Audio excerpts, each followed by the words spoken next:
আজ মানুষ অনেক উন্নত হয়েছে। আকাশ ছুঁয়েছে অট্টালিকা, হাতে এসেছে স্মার্টফোন, পৃথিবী এখন মুঠোর ভেতর। কিন্তু একটা প্রশ্ন থেকে যায়, মানুষ কি সত্যিই মানুষ হতে পেরেছে? মনুষ্যত্ব যেন ধীরে ধীরে হারিয়ে যাচ্ছে।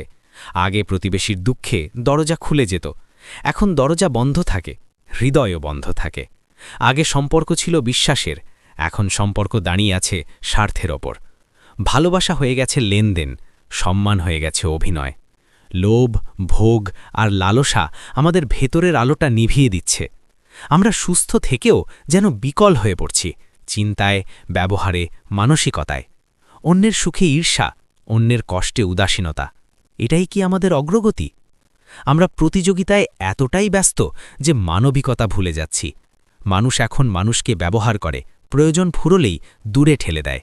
অথচ মানুষ হবার মানে ছিল পাশে থাকা, কাঁধে হাত রাখা, নিঃস্বার্থ ভালোবাসা দেওয়া। সময় এসেছে আবার নিজের দিকে তাকানোর, হৃদয়ের ভেতর ঘুমিয়ে থাকা মনুষ্যত্বকে জাগানোর, লোভের অন্ধকার সরিয়ে দয়ার আলো জ্বালানোর। কারণ মানুষ হিসেবে জন্ম নেওয়াই যথেষ্ট নয়, মানুষ হয়ে বাঁচাটাই আসল।